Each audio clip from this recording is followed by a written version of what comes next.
Ada yang namanya skala pengukuran, tapi beberapa buku kemarin Bu Sintia membaca ya, eh nggak kemarin sih, pernah lah ya, pernah membaca e-book ya terkait dengan skala pengukuran. Ada yang menyebut ini namanya jenis data berdasarkan skala pengukuran. Tapi ada juga buku yang mengatakan skala pengukuran atau ada yang bilang skala data. Wes istilah manapun monggo, yang penting tahu maksudnya ini gitu ya. Ada data nominal atau skala data nominal. Sebentar.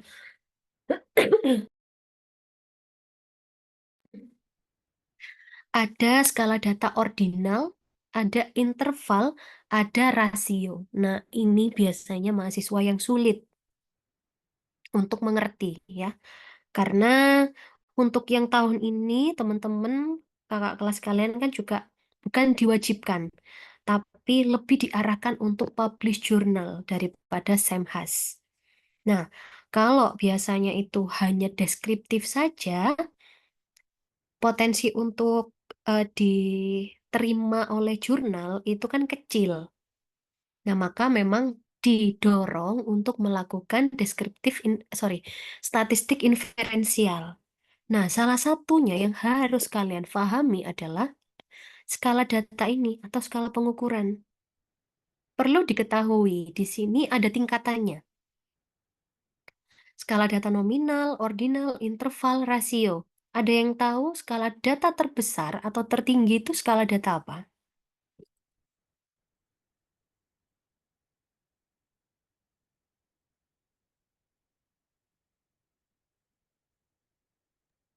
Izin menjawab rasio, Ibu. Rasio ya. Jadi rasio itu adalah skala data terbesar.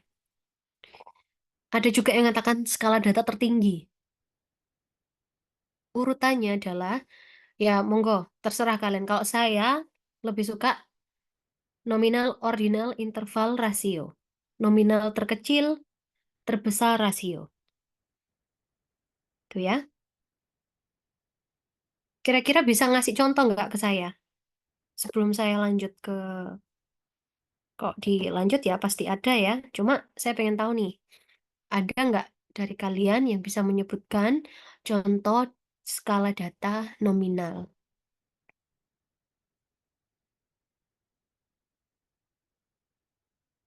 Berarti belum baca ya. Nah, kalau skala data nominal, artinya antara satu data dengan data yang lain tuh dapat dibedakan. Tapi tidak mempunyai ranking, tidak memiliki arti gitu loh, Dek. Maksudnya tidak urut, tidak memiliki arti. Contohnya jenis kelamin. Misalkan kalian coding laki-laki perempuan satu, laki-laki dua. Pilih angka satu apabila laki-laki, sorry, satu apabila perempuan, dua apabila laki-laki. Itu bukan berarti laki-laki itu lebih baik atau lebih bagus atau lebih tinggi dari perempuan. Gitu ya. Sama juga agama. Misalkan kalian pasti pernah lah yang ngisi kuesioner ya. Jadi urutan pertama misalkan satu Islam, dua Kristen, tiga Protestan, empat Hindu, sampai seterusnya. Bukan berarti Islam nomor satu lebih baik daripada Kristen. Kristen lebih baik daripada Protestan, tidak. Jadi angka itu hanya coding, menunjukkan bahwa oh Islam itu di kode satu, Kristen di kode dua, seperti itu. Tidak dapat dilakukan operasi hitung. Jadi tidak bisa ditambah, tidak bisa dikurangi, seperti itu. Jadi hanya coding aja. Paham ya sampai sini? Ada yang bisa memberikan ini. eh Contoh lagi nominal kira-kira? Izin menjawab, Ibu. Ya, Mungkin seperti warna merah, biru, hijau, kuning itu dapat dibedakan, tetapi tidak memiliki ranking. Nah, bisa ya? Betul. Jadi ya, misalkan satu biru ya sudah, biru itu nomor satu. Merah nomor dua ya sudah, berarti merah itu bukan berarti lebih banyak daripada biru, gitu ya. Kalau misalkan saya bilang tingkat pendidikan atau pendidikan seseorang, SD, SMP, SMA, kira-kira itu nominal apa bukan? Izin menjawab, bukan Ibu. Bukan ya,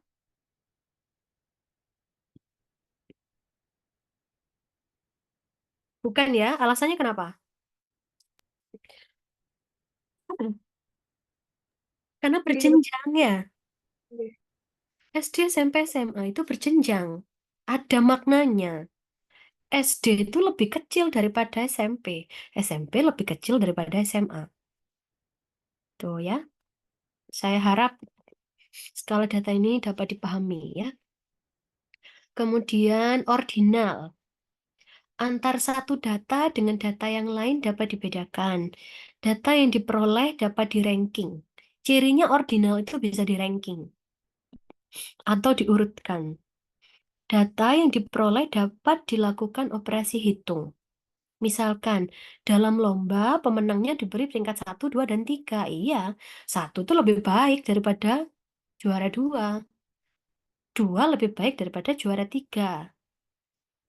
Misalkan, kemampuan akademik mahasiswa.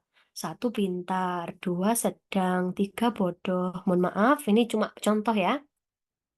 Contohnya seperti itu. Kemudian kepuasan. Satu sangat puas. Dua puas, tiga, dan lain-lain sampai lima sangat tidak puas. Atau bisa dibalik biasanya. Satu itu sangat tidak puas. Monggo, tergantung dari referensinya. Tapi contohnya seperti ini ya. Berjenjang, bisa di-ranking, dan bisa dilakukan operasi hitung. Artinya rankingnya itu bermakna. Ada artinya gitu ya. Nah, ini ada note. Dalam data ordinal tidak seperti data nominal. Dalam mengganti angka-angka harus dilakukan secara berurutan. Dari besar kecil atau dari kecil ke besar. Tidak boleh, misalkan satu sangat puas, dua tidak puas, ya, tiga puas. Berarti kan harusnya satu sangat puas. Sorry, satu tidak puas, dua puas, tiga sangat puas, begitu. Jadi berjenjang, mau dari kecil ke besar boleh, besar ke kecil monggo, tuh ya. Selain itu, yang perlu diperhatikan dari karakteristik skala ordinal, meskipun nilainya sudah memiliki batas yang jelas, tetapi belum memiliki jarak selisih. Jadi nggak kelihatan selisihnya. Kayak tadi nih, kita nggak tahu nomor satu dan dua itu selisihnya berapa. Sangat tidak puas. Kepuas itu berapa? Nggak tahu. Jadi tidak ada tertera di situ ya. Kemudian dengan kata lain, walaupun sangat puas kita beri 5 dan sangat tidak puas kita beri angka satu, kita tidak bisa mengatakan bahwa kepuasan orang itu sangat puas 5 kali lebih tinggi dibandingkan yang sangat tidak puas. Bukan berarti begitu. Jadi bisa di-rankingkan, tapi untuk jarak tidak memiliki jarak atau selisih. Tuh ya, untuk ciri yang kedua. Kemudian untuk beberapa note ya, sebagaimana halnya pada skala nominal, pada skala ordinal kita juga dapat menerapkan operasi matematika atau tidak dapat dilakukan operasi matematika. Jadi nggak bisa pengurangan, penjumlahan, perkalian, dan lain-lain. Tapi kenapa kok di sini di skala ordinal Bu Sintia ngomong data diperoleh dapat dilakukan operasi hitung? Nah, bisa yang namanya ada yang namanya konversi. Jadi contohnya sangat tidak puas. Sangat tidak puas apabila nilainya 10 sampai 20, ya. 21 sampai 30 tidak puas. 31 sampai 40 itu apa namanya, cukup puas. Begitu. Bisa dilakukan seperti itu. Paham ya? Sorry. Kemudian peralatan statistik yang sesuai dengan skala ordinal adalah peralatan statistik yang berbasiskan atau berdasarkan jumlah dan proporsi, seperti modus, kemudian distribusi frekuensi, kemudian ada chi-square, dan beberapa peralatan non-statistik, statistik non-parametrik lainnya. Kemarin kan sudah belajar ya, non-parametrik itu apa?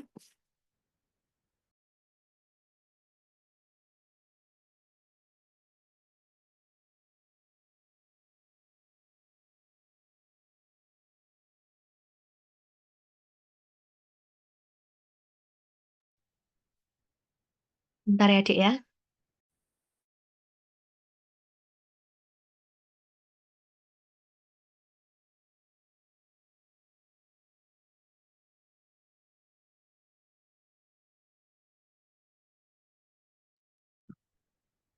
Oke, mohon maaf ini kalau buat ngomong agak lama itu emang bener-bener gatel tenggorokanku Cynthia, mohon maaf.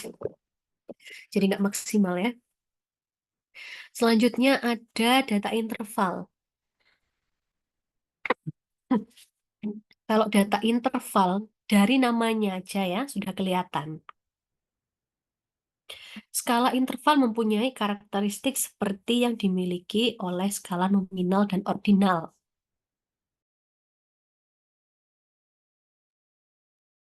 Dengan demikian, skala interval sudah memiliki nilai intrinsik, tapi sudah berjarak. Diketahui, intervalnya itu dari awal sampai akhir diketahui. Jadi, misalkan umur sekian hingga sekian intervalnya 10. Kemudian eh, untuk yang di bawahnya lagi intervalnya 10. Jadi pasti memiliki jeda atau jarak 10 atau kelipatannya ya. Paham ya? Sampai sini. Contohnya apa? Kalau data interval di sini contohnya adalah suhu ya. Kita bisa mengatakan selisih suhu daerah B 5 derajat Celcius lebih panas dibandingkan daerah A. Dan selisih suhu daerah C dengan daerah B adalah 5 derajat Celcius. Ini menunjukkan pengukuran interval sudah memiliki jarak yang tetap. Tetapi kita tidak bisa mengatakan bahwa suhu daerah C 2 kali lebih panas dibandingkan daerah A. Artinya dia tidak bisa menjadi kelipatan. Memiliki jarak tapi tidak bisa memiliki kelipatan.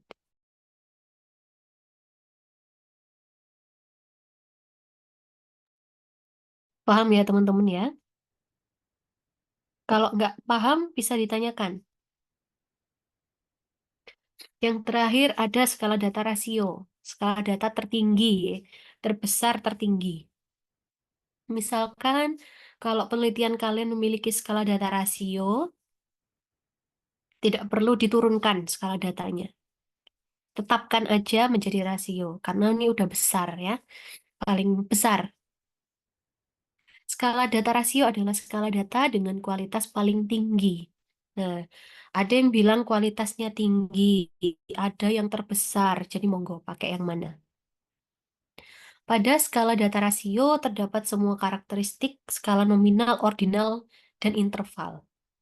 Ditambah dengan sifat adanya nilai nol yang bersifat mutlak. Artinya, nilai dasar yang tidak bisa diubah meskipun menggunakan skala yang lain. Oleh karenanya, pada skala rasio, pengukuran sudah mempunyai nilai perbandingan atau rasio. Namanya aja rasio ya. Contohnya, berat benda A adalah 30 kilo, sedangkan benda B adalah 60 kilo. Maka dapat dikatakan bahwa benda B 2 kali lebih berat dibandingkan benda A.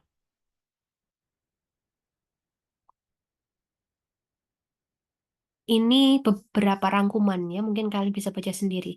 Data nominal, contohnya apa? Cirinya posisi data setara. Kalau ordinal, posisi data tidak setara. Data interval, tidak ada kategorisasi. Contohnya skor ujian, skor tes intelijensi, skor tes presentasi. Kemudian data rasio, ada gaji, jumlah buku, terus berat badan, itu rasio. Paham ya? Nah, ini sebenarnya bukan konsep sebelumnya ya. Maksudnya begini, kalau di kita ada yang namanya kategorik numerik ya. Kalau kategorik itu adalah nominal, ordinal. Kemudian numerik ini juga ordinal. Ordinal artinya bisa kategorik, bisa numerik. Kenapa kok begitu? Ada yang paham? Ada yang bisa memberikan informasi kenapa kok seperti itu?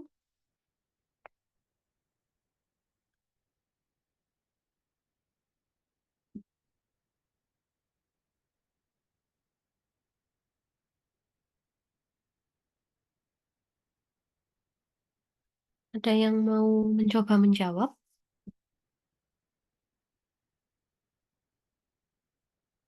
Ordinal ini memang unik ya. Jadi bisa dikategorikan keduanya, bisa kategorik, bisa bisa numerik. Atau mungkin contohnya aja. Ada yang bisa ngasih contoh.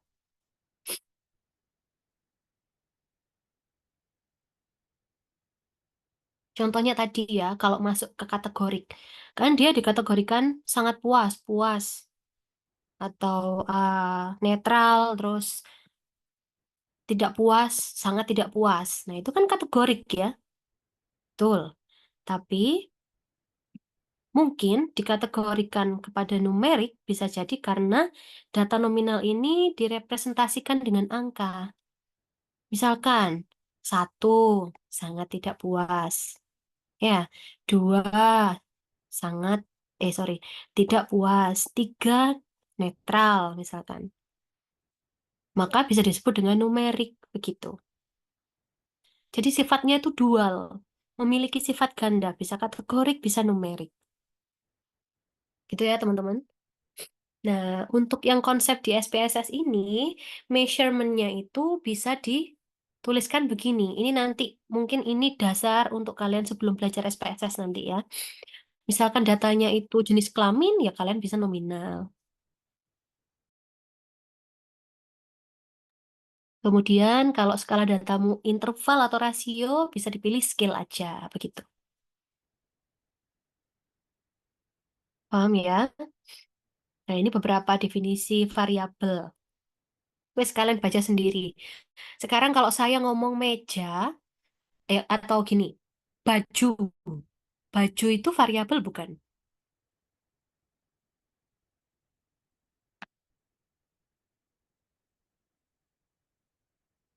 Halo teman-teman. Bu Cynthia ngoyo iki ngomongin.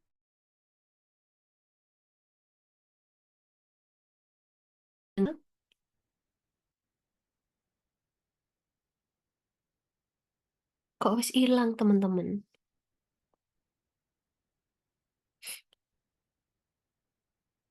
Dek, suara saya terdengar ya?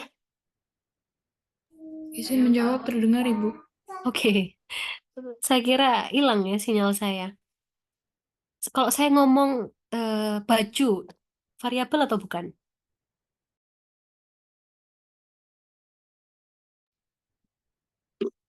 Gimana nih Izin kira-kira? menjawab, Ibu.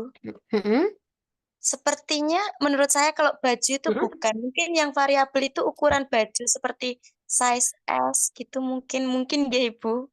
Iya betul. Kok pinter? Seneng saya kalau mahasiswanya kayak gini ya. Baju itu belum variabel. Tapi kalau ukuran baju, karena kan bervariasi ya ukuran itu. Misalkan warna, warna baju. Karena variabel itu artinya adalah sesuatu yang bervariasi. Itu simpelnya. Wes, gitu aja. Gitu ya. Pengertian kayak gini kalian baca sendirilah. Bu Cynthia nggak sanggup baca untuk ini. Pokoknya kalian sudah paham bahwasanya variabel itu begitu. sesuatu yang bervariasi. Jadi nggak sama. Baju saya dengan baju mutiara tadi itu nggak sama. Dengan Shanas juga nggak sama ukurannya.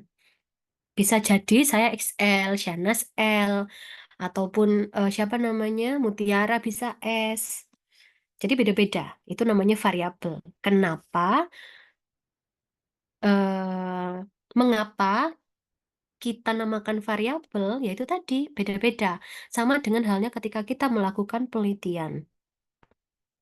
Kenapa kok kita butuh yang namanya definisi operasional? Jadi variabelnya itu didefinisi operasionalkan. Paham ya sampai sini? Kenapa kok seperti itu? Ya itu tadi. Misalkan variabelnya ukuran baju atau gini di rumah sakit wis. eh Keakuratan coding aja. Definisi operasional variabelnya bagaimana?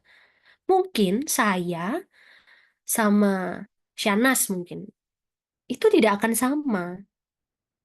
Keakuratan coding kalau menurut saya sesuai dengan teori, coding yang akurat itu berarti sesuai dengan ICD, wes titik.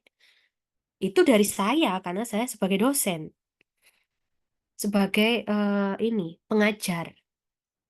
Setahu saya akurat itu ya wes sesuai sama ICD. Tapi mungkin beda dengan Shanas yang sudah PKL atau misalkan sudah studi pendahuluan atau mungkin Shanas nanti misalkan sudah bekerja. Nggak bisa, Bu. Karena di rumah sakit itu kode itu tidak akan dikatakan akurat kalau hanya sesuai ICD aja. Ada yang namanya seperti yang kemarin BA BPJS. Ya, betul ya. Jadi kalau menuruti BA BPJS itu kodenya bukan ini, Bu. Jadi itu dikatakan kalau akurat harus sesuai dengan coding ICD tapi berdasarkan dengan memperhatikan peraturan BPJS nomor sekian ya sekian sekian. Nah, gitu. Beda kan saya sama sama Shanas. Nah, itulah pentingnya mendefinisikan variabel kalian. Namanya definisi operasional. Ya, saya spill tipis-tipis lah biar kalian tidak bingung ya.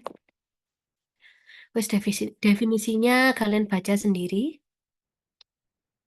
Loh, sorry adik ya, kayaknya saya salah ini. Bentar ya.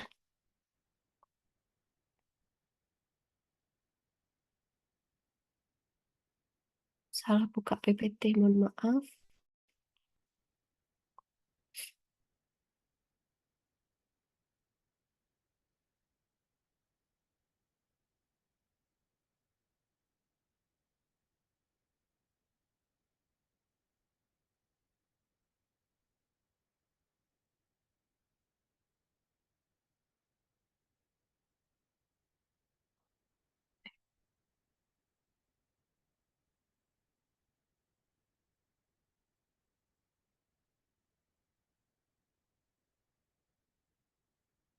Oke,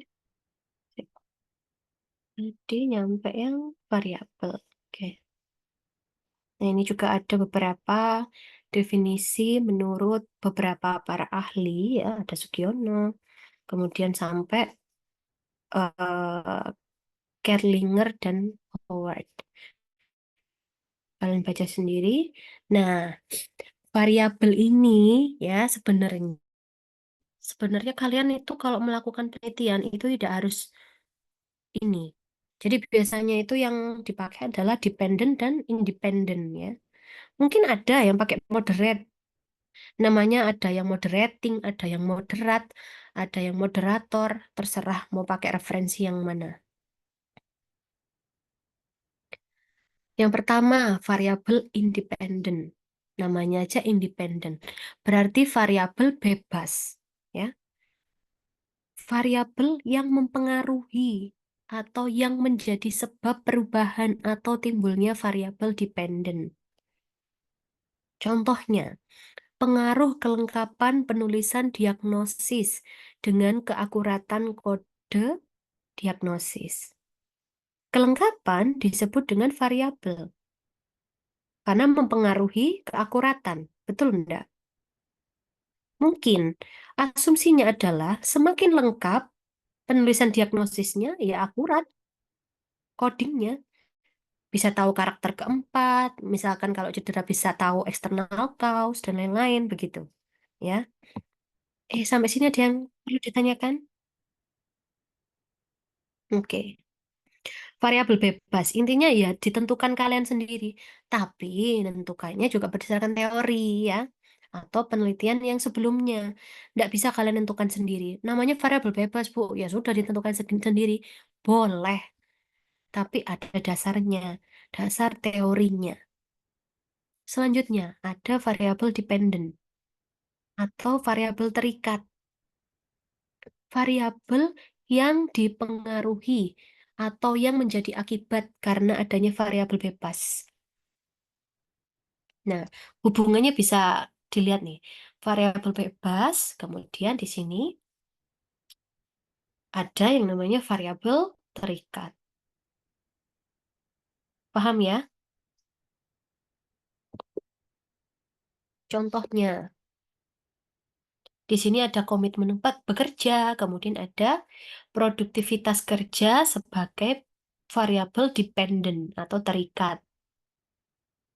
Paham ya, teman-teman? Asumsinya adalah ketika ada komitmen bekerja, maka produktivitas kerja akan meningkat. Mungkin seperti itu.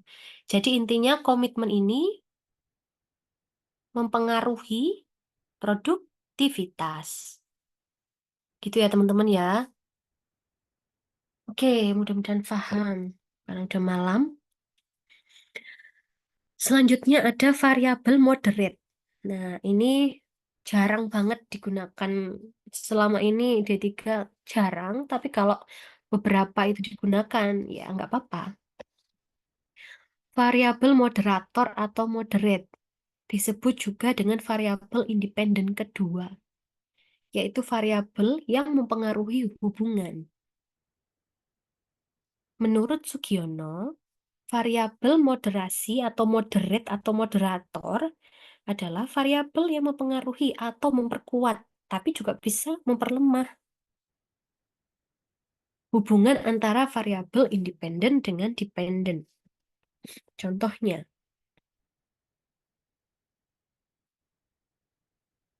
ini contoh dari variabel moderate. Sorry. Ada variabel bebas, ya, mempengaruhi variabel terikat, tapi di sini ada moderate. Contohnya, ada variabel bebas, yaitu olahraga. Kemudian ada penurunan berat badan. Atau mungkin ini salah ya, untuk contohnya harusnya apa? Olahraga itu. Jenis olahraga bisa. Ya, jenis olahraga, lama, durasi olahraga. Ya, bisa saja durasi olahraga saya dengan Mutiara beda. Maka bisa mempengaruhi penurunan berat badan. Tapi di sini juga ada variabel yang moderate ini. Apa? Kalori yang terbakar. Bisa saja saya olahraganya sprint misalkan. Oh, sprint itu mungkin ya secara teori bisa membakar kalori lebih banyak misalkan. Nah, sedangkan Mutiara mungkin olahraganya senam aerobik misalkan.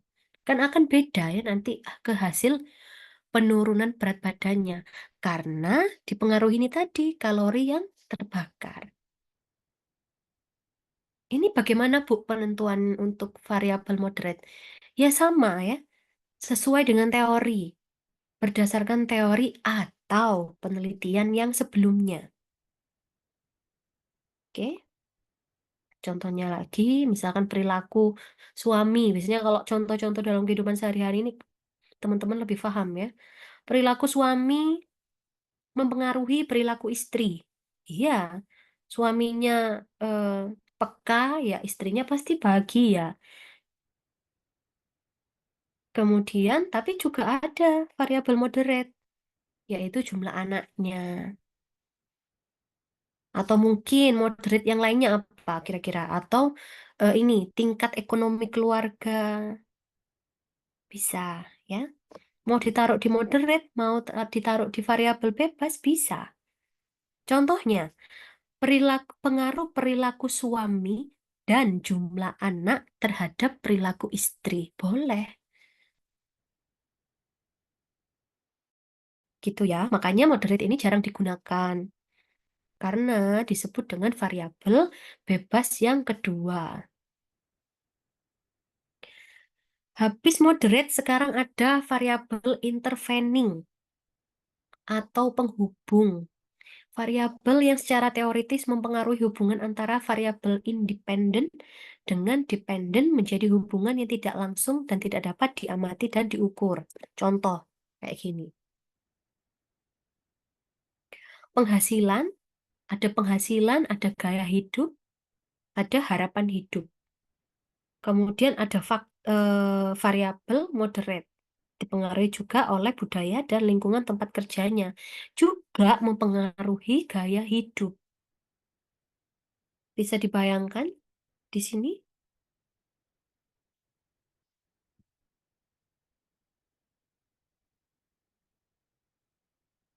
Paham ya, teman-teman? Intervening, penghubung. Secara teori mempengaruhi hubungan antar variabel. Diingat ya, secara teoritis, artinya bukan kalian yang menyambung-nyambungkan, tapi ada dasarnya, teori, entah itu penelitian atau jurnal atau buku dan lain-lain. Tuh ya. Yang ke- yang terakhir, ada variabel ini juga eh, jarang ya digunakan ya. Namanya aja variabel dikontrol. Berarti ya wis sesuka kalian gitu loh. Diatur kalian, bukan sesukanya begitu ya, tapi semau kalian yang mana ini yang mau diatur gitu.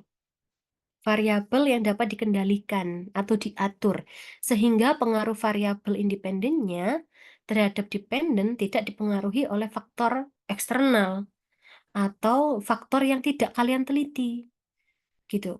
Jadi ya wes, ya itu yang kalian tentukan. Contohnya seperti ini. Kalian sudah menentukan mana yang mau kalian apa ya istilahnya ini. Jadi kalian sudah menentukan mana yang kalian mau atur. Jadi contohnya variabel independennya ada pendidikan SMA dan SMK.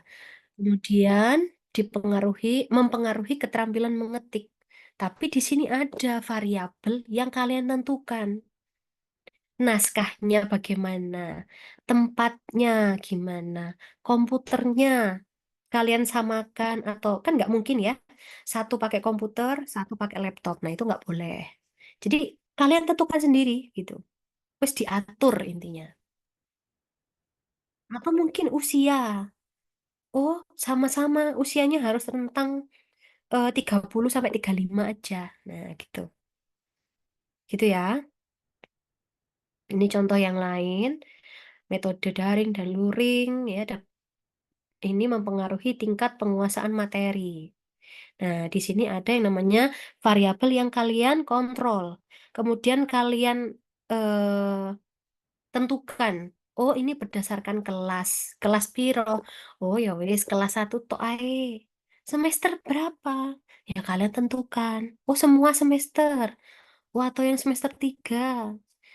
Oh, yang Poltekkes aja. Oh, sama yang Polinema, misalkan begitu. Itu kalian yang menentukan. Itu contohnya ya.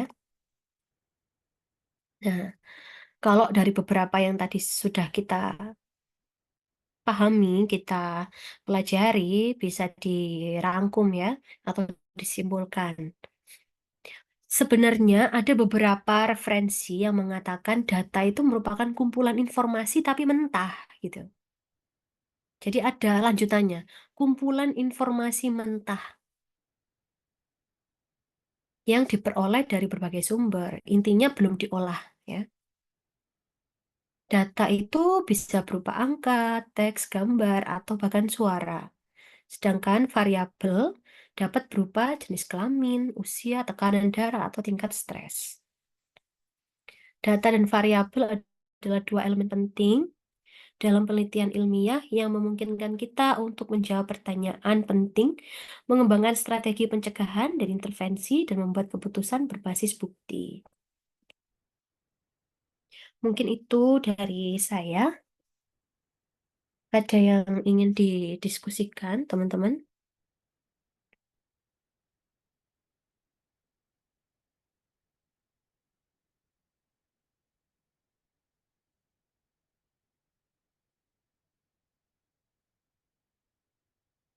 Tidak ada?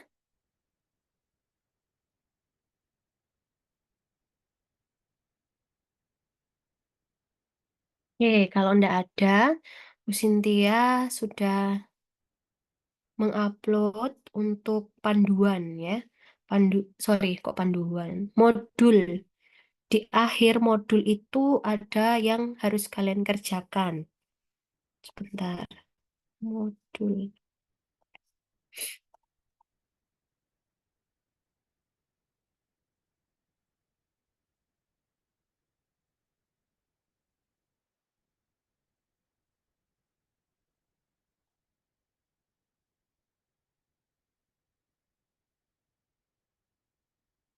Bisa. Kalau ada yang mau didiskusikan, ditanyakan, monggo ya, Dek ya. Nih ya, ada modul data dan variabel. Kalian kerjakan yang ini. Kelompokan aja ya, daripada individu. Kalian berkelompok, kalian kerjakan. Nah ini, ada kasus satu. Ini data real ya, data yang saya ambil dari Dinas Kesehatan. Ada data tentang bayi baru lahir yang mendapatkan IMD. IMD itu apa? Ada yang tahu nggak?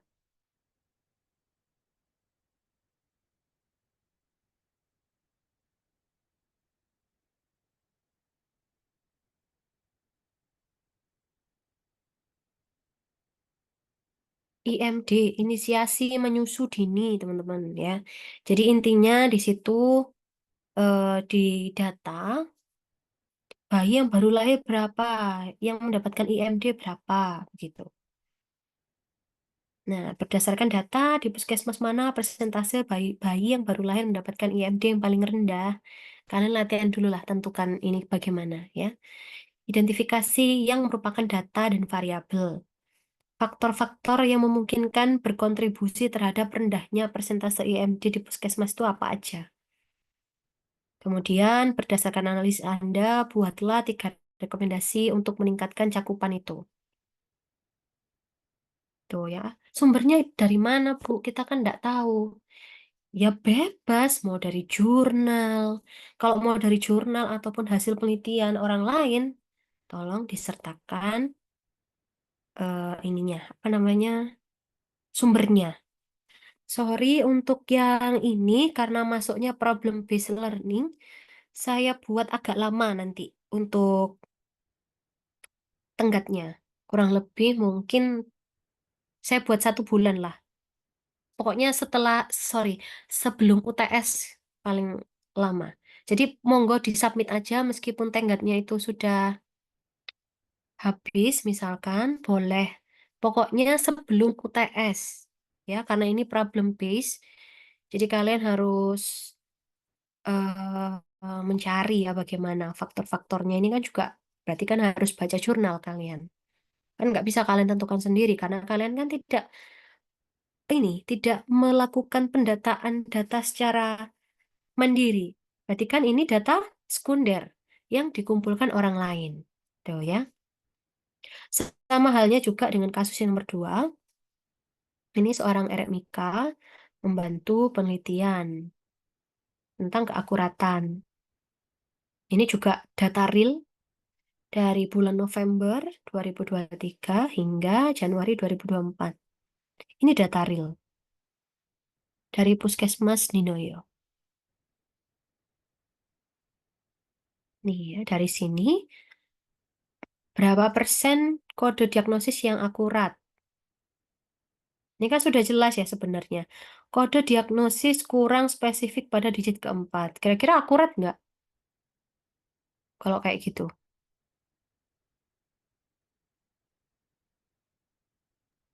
Izin menjawab tidak, Ibu. Tidak ya. Ini sebenarnya Bu Cynthia agak kurang menuliskan. Ini kan ada keterangan ya sebenarnya. Ada 0, ada 1. Mungkin kalian tambahkan ya. 1 akurat, 0 tidak akurat. Sorry. Ini berarti udah ada keterangannya nih. 1 akurat, 0 tidak akurat. Skala data apa?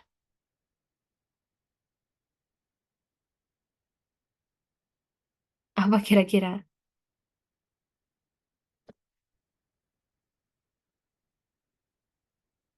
Cek, tas belajar loh teman-teman. Apa kira-kira? Wis lupa ya.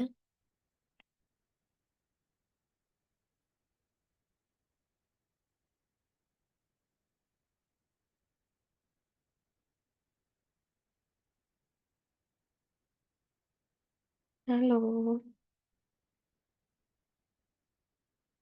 Apa nih kira-kira keakuratan? Itu udah jelas. Ada 1 akurat, 0 tidak akurat. Izin menjawab mungkin ordinal, Ibu. Ordinal. Kenapa? Karena antara satu data dengan yang lain dapat Mm-mm. dibedakan. Berarti 1 itu lebih baik ya. 1 itu tidak, sorry, 1 itu akurat, 0 tidak akurat. Berarti akurat itu lebih baik daripada tidak akurat. Gitu ya? Izin Gitu ya? menjawab mungkin. Iya. Sebenarnya ya inilah kita asiknya belajar statistik itu karena berbeda buku, berbeda pengertian.